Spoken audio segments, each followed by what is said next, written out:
it, or the vendor who does it. And I find a book that's freely available or a YouTube video on this topic. I take my little notes.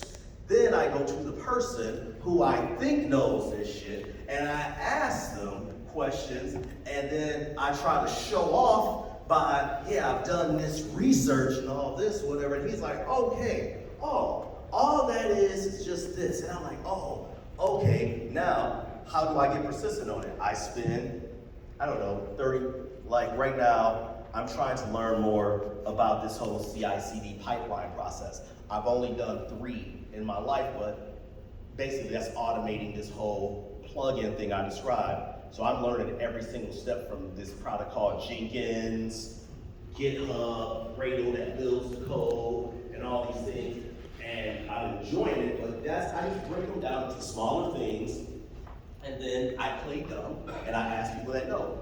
What if you can't find someone that you don't know? Or God forbid, no disrespect to anybody from East India, anybody from East India in here, whatever. No disrespect if you have to ask them, because sometimes you'll go, not all of them, but most of them, not good at explaining things. One more thing, and I'm gonna take your question. The separator, Theo talked about specialization. In my opinion, the separator isn't the person who can just do the task, it's the person who actually understands at least a portion of the task.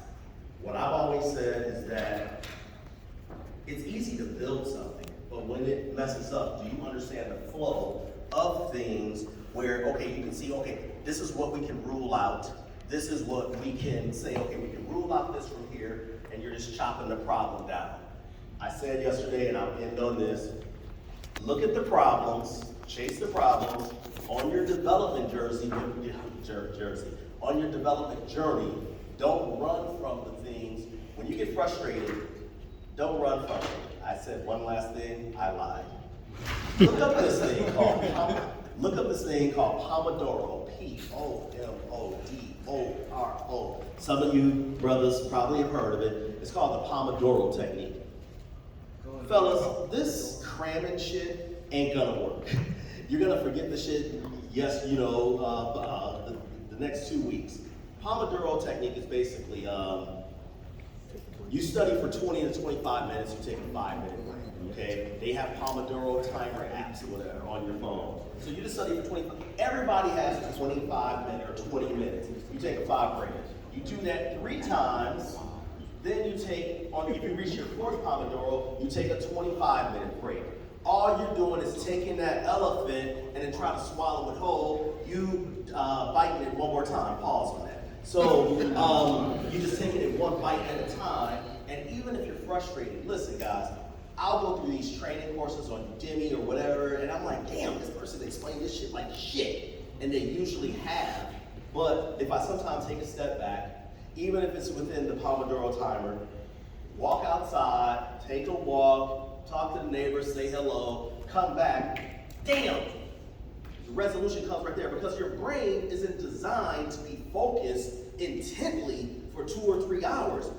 You give it short breaks, it's gonna be, okay, I got my oxygen I need, okay, boom, we come back to this. We shorten the steps, and then, you know, in a week, I've always said this, if you study, if you read just 30 minutes a day, you've read, carry the one now. No, you read 2.5 weeks, that's 10 hours a month. Okay, most guys try to read in one sitting. 10 hours a month is 120 hours a year. That's about your vocabulary gets better, your understanding gets better, because your imagination gets better, because you have to understand, or I'm sorry, you have to imagine these things. So these are the little techniques that I use. They may not work for you all. Some of you may just need to listen to somebody. Some of you may need to see pictures of this. I do a lot of documentation, and I draw pictures. I can't draw worth shit, but I draw my own diagrams that the vendor may not have had. And one time, when I couldn't do a screenshot of something, the vendor was like, oh, damn, we never thought about that. Can we leverage your thing? And I'm like, hell, good. Can I get some credit for this? You know. So now on my resume, work with Veritex, improve their documentation. Hey, this should be highlighted right here. This is a key portion if you're trying to connect to the database. It shouldn't be a damn 2-point font interconnecting here. It's about helping others in a sense. Sometimes the vendor doesn't know all things. So, like I said, I can talk about this all day. Any questions, Joe? My bad. You go first. Well, what you got, bro? You mentioned something about documentation. Absolutely. Other developers don't know what that is. I know. That part of the code. Yeah. Developers have a very bad stereotype of just running straight to code, not documenting anything, so that when a new person comes on the team, they want to get up to speed like, okay, where y'all at right now? Oh, there's no development. I've literally come into teams, I'm not a developer, I do understand their things, and I've just documented what features we're on, what we've done today. Yeah, it's a pseudo secretary and what have you, but I understand what I'm writing in a sense and talking about it. And I can go and explain what they're doing better than the guys who wrote the code, and I'm talking to these guys, and they're like, oh, wow, you helped us get up to speed. Thank you very much. Again, it's a simple task. Come in for my approach, I come in and I play dumb. And just, okay, so what is bare metal? I mean, that's the name of this feature we're working on. They're like, oh, look it up or whatever. It's this technology. I'm like, oh shit, I've never heard this. Okay, this is interesting. I looked at a YouTube video of this. See, it's not always talking about black women on YouTube or whatever. There's a lot of valuable information in it. So, any other questions? Yeah, but no, would you agree with that analogy, what I said about the development? Yeah, that's exactly what it is. But it is, like I said, we have a stereotype that we don't document anything. But the reason why you want to document everything is because you do want to pull the next person up. Also, in the time of crisis, you want to know what the heck's going on. And if somebody's on vacation or in Atlanta, I heard, this only was something I had, we went out with Pablo and Reg, and I forget, damn it, I forgot. Oh man, I can't see where you are. But yeah, thank you. No, it wasn't Carlton.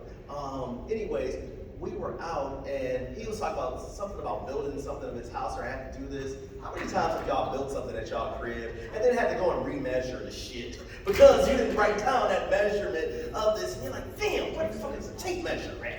Shit.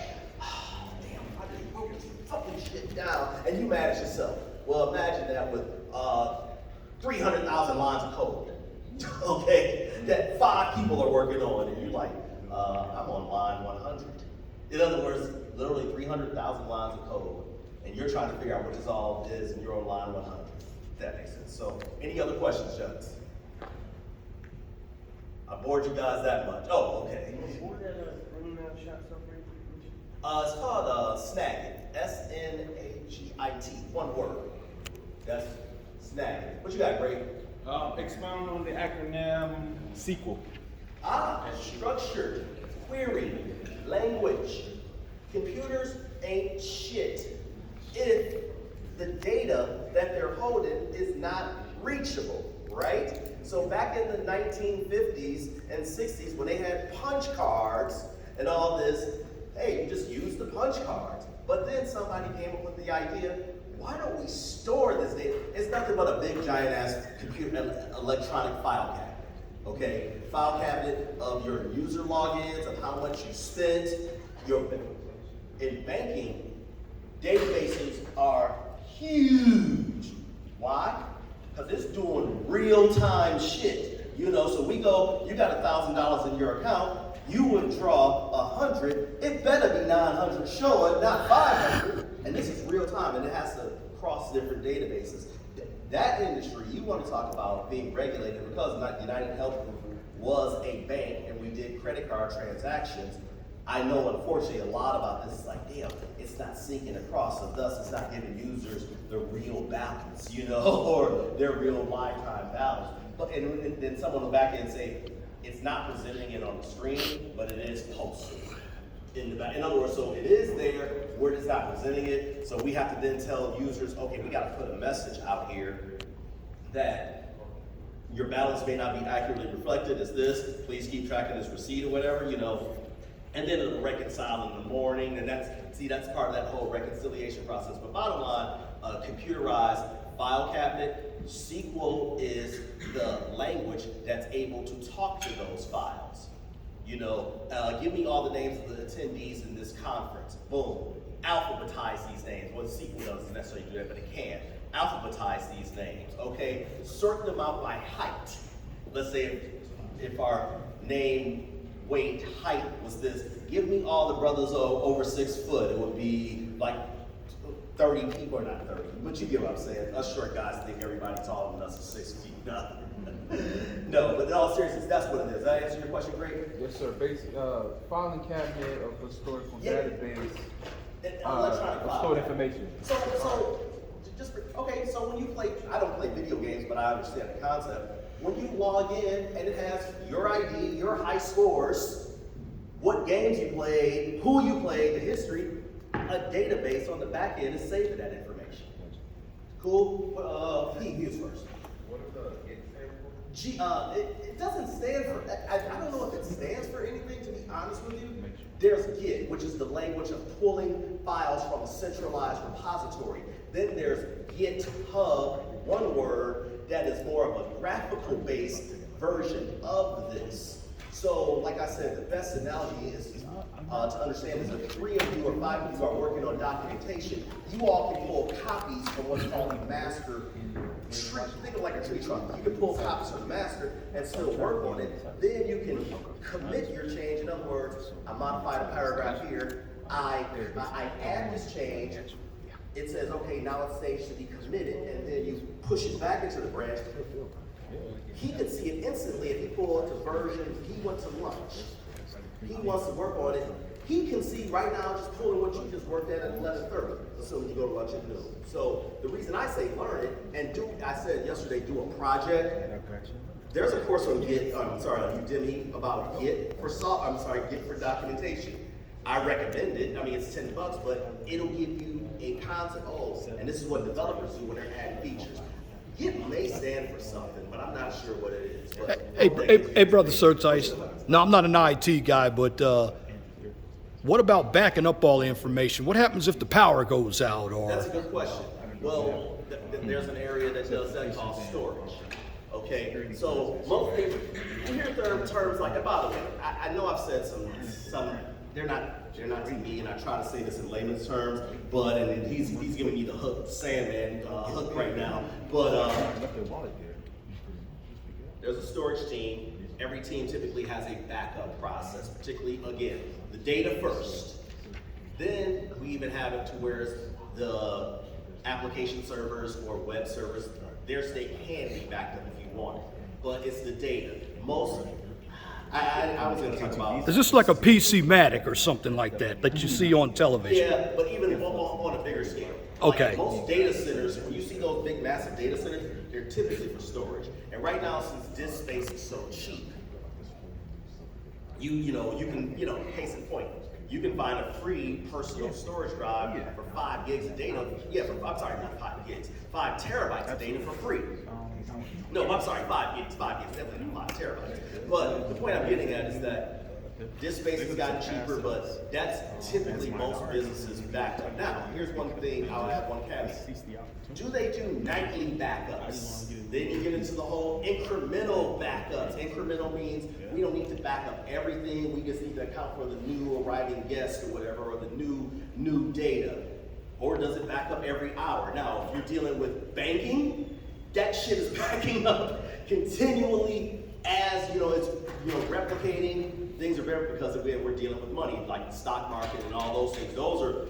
That's a critical process. If it's just static data that no one cares, like your posts, like your Facebook posts, those may back up nightly, sometimes even weekly. But that's just one part of the process. Got one more question for Go you. ahead, Leon. What about hackers? I mean, this day and age, we have cybersecurity, and regardless of what information that you have out, and I'm just using some common sense, people are able to get your information. I know I had my Facebook account hacked, and I've had my LinkedIn hacked, and I've had to block people, and I know they can do it on YouTube as well, because I know when Brother Nate was first doing some live streams, they actually put some avatars of BGS Ibmore up there. Well, okay, you're talking, I'm trying to say this very succinctly, and before Jay give me the hook. Okay, there's a difference between organizations getting hacked and the users getting hacked. Most users don't get hacked. Nobody gives a fuck about your damn phone. It's when you put up those goofy ass surveys. I was born in this city, and in all seriousness, whatever. Okay, I'm minimizing it to say this. With most businesses, Many businesses do not consider security as their building app. An application developer, and just while I walk away, an application developer isn't necessarily thinking of security when he's just trying to think of working, no different than someone who's building a home isn't thinking necessarily, I'm talking about from the ground up, isn't thinking of it, or the builder, they just want the plumbing to work first, okay? Now, this is where those, cybersecurity guys come in. Now, I think you can be deadly serious, like what Theo was saying. These cyber who understand the application and know the security, they know the weak points. You know, most hackers, JB yesterday talked about script kiddies. All that is the person who's very novice and experienced, but they know, basically, they're a B&E specialist, a breaking in specialist. They're not super criminals, but they know how to recognize shit. They leave between 5 and whatever time. And they have these little toolkits that they can hack into organizations. What's happening now with most companies though, most hacks aren't happening with brute force. This is why, you have 3 times to log in before your account's locked. Back in the day, you could try 1,000 logins and it would have these dictionaries applied to it, and you could figure out most people's words because if you knew their kids' names, that typically would be their password. But most things are coming in. Imagine the security in this building, and someone wants to understand how do we, I shouldn't go there, but how do we secure this building? Okay, well, public access gets up to floor C, but to get to rooms, you need a room key that'll authenticate, that'll authorize you to get off on the floor, but that does not authenticate you into room X or 20, whatever, right?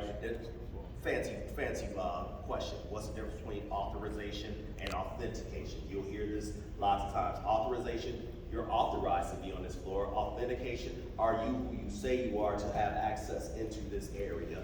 But I was saying that to say is most organizations get hacked typically because of things that they let into the organization unknowingly.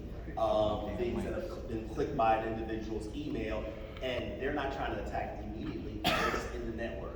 Oh, here's the IP range for this. This is why companies now, I don't want to say get into Citrix and all this, are like super locked down. Like even if you're in our network, you got to go deep into the caves and then be authorized to get into the actual area of the network. When they create these virtual networks, damn, I'm already an employee. Now I gotta authenticate inside of this fake network to get in, and the fake network is a little bit slower or whatever, but this is what companies are doing to even further secure their things, but it's always cat and mouse game. But the more you guys understand it, just with those practical things, one more thing, the reason I suggested get, as you guys get more experience, or for those of you who are gonna delve into this, there's plenty of guys who just write out code out there that you can go out and look at their code. It's no different if you're a rapper, like, okay, let me look at their lyrics or let me hear their songs, you know? You can look at their code, sometimes make modifications to their code. This is if you're a coder.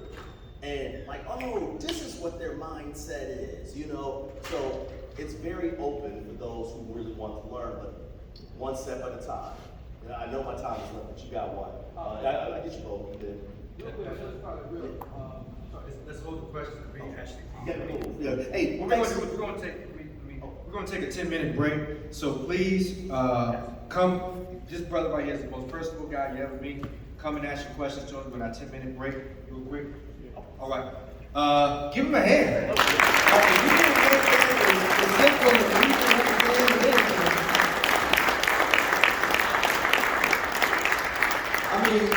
If you get it more practical.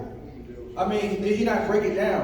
So you don't have to feel like you have to be this Mark Zuckerberg kind of a person just to go into IT. Did he not just knock down the barriers? Give him another hand. That was we got two more next. Brothers, quick 10-minute break. 10-minute break, use the bathroom, get some coffee, ask your questions to the brother here, and so we'll get you up in 10 minutes. All right.